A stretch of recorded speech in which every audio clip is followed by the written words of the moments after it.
Hey, good morning, ladies and gentlemen. My name is Pacific Mazimaka. I'm a student at Southern New Hampshire University. Currently, I'm working on a Bachelor of Art in Healthcare Management with concentration in global perspective. Today, I'm working on a project called Government and You, and the goal of this project is called Contribute to the Society. The main purpose of this project is talking to the people around and know what they really know about the US government and the US constitutions. I will be conducting the Hey, good morning, ladies and gentlemen. My name is Pacific Mazimaka. I'm a student at Southern New Hampshire University. I'm currently working on a Bachelor of Art program in College for America and New Hampshire University. I'm conducting this interview as part of my academic work. With your consent, I will be recording this interview and use the information in the project called Contribute to the Society. And it's all about having street interview. And the information that I will be recording in this interview will already be used for this purpose, and it will temporarily be stored at College for America. Only evaluators and staff members will have access to this information. I would ask you if you have any question. No, not right now. Okay, so if you don't have any question, would you please give me a consent? Yes.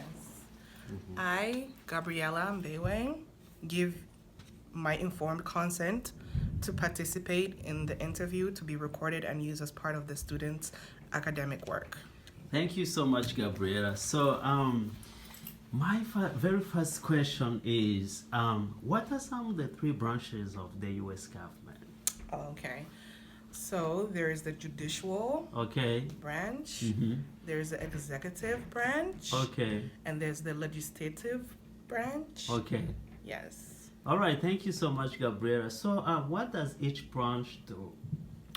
The legislative branch passes the law. Okay. The judicial branch, it disputes the law. Mhm. And the executive branch, the president passes that law. Exactly. So, Gabriela, we know that in America there is two major political parties that are Democrats and Republican. Could you please name the third party? Yes, the liberals. Oh, okay. Yes. So then the last but not least is, do you know how do bill become a law in America? Yes. Mhm. The president has to pass the law. Okay. And if the president doesn't pass the law, the Senate have the upper hand to pass the law too. All right. Thank you so much for participating You're in welcome. this interview. I really appreciate it. You're welcome. All right, bye. Hello. Hi. My name is Pacific, and I'm a student at Southern New Hampshire University, and I'm conducting my interview as a part of my academic work. So, today is January the 15th, and my name is Pacific Mazimaka. I'm a student in the Bachelor of Art program with College for America at Southern New Hampshire University. I'm conducting this interview as part of my academic work. With your informed consent, I will be recording this interview of the project called Government with You, and the goal is contribute to the society. The interview will be used to create a deliverable called the street interview and submit it to College for America so that my project can be evaluated. This recorded interview will be used solely for this purpose. The interview information will be temporarily stored in College for America online evaluation system to which only evaluators and College for America staff will have access. So, do you have any question, Joy? No. So if you don't have any question, would you please do me a favor and help me read the statement or give me a consent? I enjoy giving my Informed consent to participate in this interview to be recorded and used as part of the student's academic work. All right, thank you so much. So Joy, based on informed consent, you allow me to conduct this interview, and today I have 4 questions that I just want to ask you. And the very first question is, what are the 3 branches of the U.S. government? The 3 branches of U.S. government is one of them is judicial branches, and second one is executive branches, Okay. and the third one is I don't remember the third one. Okay, so thank you, Joy. Then, what does each branch do now? Well, the executive branches is part of laws and yeah. Okay, so then, as we know in America, there is 2 main political parties. Would you name the last party? Yeah, it is independent, you say? Yeah. Oh, okay. So then the last question that I have for you is, how do bill become a law? The bill become a law by when the president or government sign the papers or. Okay. Yeah, perfect. All right. Thank you so much, Joy, for participating in this interview. Welcome. I really appreciate it. Hey, good morning, ladies and gentlemen. My name is Pacific Mazimpaka. I'm a student of Southern New Hampshire University and a College for America. I'm doing my bachelor degree in healthcare management, but I'm concentrating in group perspectives. Today, I'm going to go under some of the questions by providing the overview of some of the questions that I've been asking during my interview. Some of those questions that I've been asking different people on the street was asking them some of the branches of the U.S. government, and also if they know what each branch does. And I also asked them if they really know how does bill become the law. And then the last question that I've been asking so many different people on the street was trying to understand if they know Democrats and Republicans. They basically know those 2 main political parties in the United States. But also I was trying to find out if they know the third party and the impact of this party on the election process in the United States. Basically, when we talk about some of the branches of the U.S. government, we basically know that the United States, as a democratic nation, they had 3 main branches of the U.S. government. One of them is the judicial, the second is legislative, and we can also talk about the executive. So, starting from legislative, their main function is making law, while the executive, their main objective is carrying out laws. And judiciary, what they do is that they interpret the law. And then from these main branches of the U.S. government, there should be the balance of power. And this balance of power is basically done through what we call checks and balance.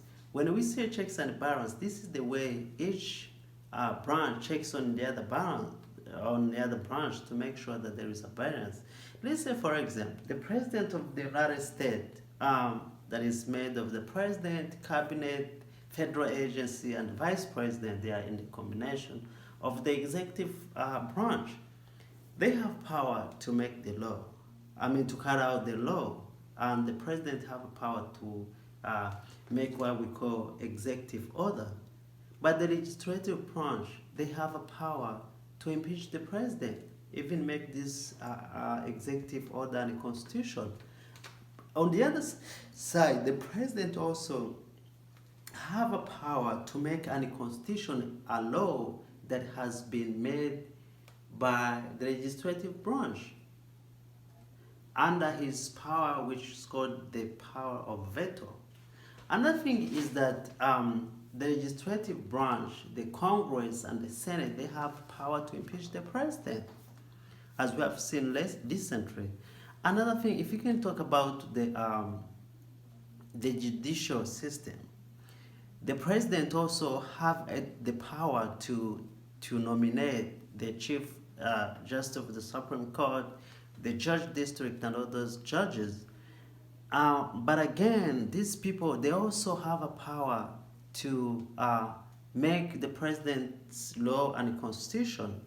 Then I was trying also to ask people if they know about what they know about Democratic and Republicans and the third party. I'm just going to give you a brief history of how the United States became a multi-political party.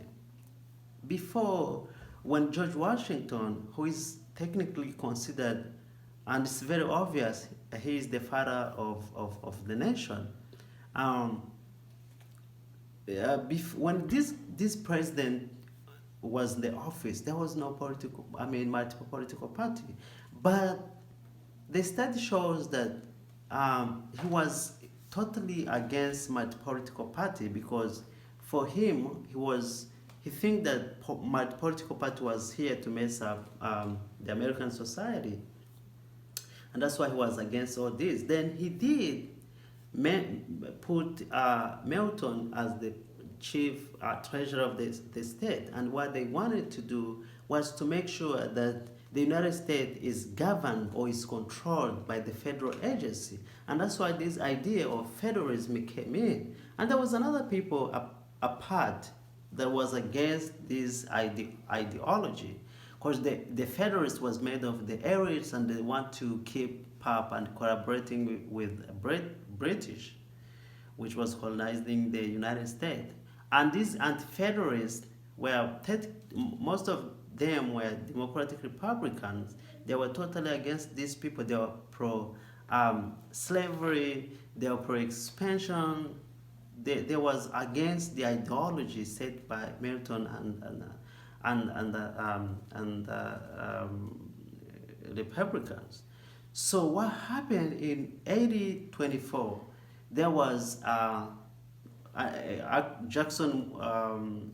Andrew Jackson, when he lost the vote by John Adams in the way that Andrew Jackson didn't really understand, because he won the popular majority.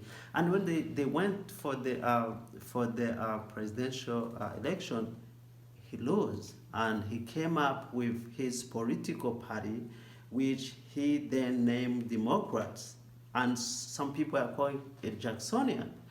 There was pro-slavery, there was pro-expansion. So what they wanted for them was to win the ordinary citizens. And at this time now, he won the popular majority. And that's how the party started spreading, because of different political ideology among the people. And there was another party which is called third party, which is Green Party, Libertarian, and the Constitution Party. These are the parties that play a very significant role in the electoral process, because if there would not be this party, let's say the Democrats would win some ballots, but because these people are here, they're not going to win that much. And sometimes they may endorse one of those two political parties, which may lead that party that they endorse to be to win the election in some kind of way. Another thing that they really contribute to the electoral process is that sometimes these two major political parties may miss out some of the very important agenda, and this party may come up with all those points that they forget. That's why they play a very significant role. Another question that I've been asking people was asking them if they basically know how bills become the law. It's very important for the people to know that the bill become the law basically when the legislative branch or Senate or Congress pass this law to the president, and the president, when sign it, it automatically becomes the law. But also, we cannot forget that there is a very significant role of the committees in the registration process. There is standard committee. These are the people that the Congress or the House of Representatives put there to follow up when there is a special kind of problem or any concern that they want to deal with. And what they do is that they pass out measures to the Congress and show them what the outcome of all those undergoing investigations, if I can say, that they have been going through, and give it some of the measures, resolutions to the Congress before passing the law. Thank you very much for paying much attention.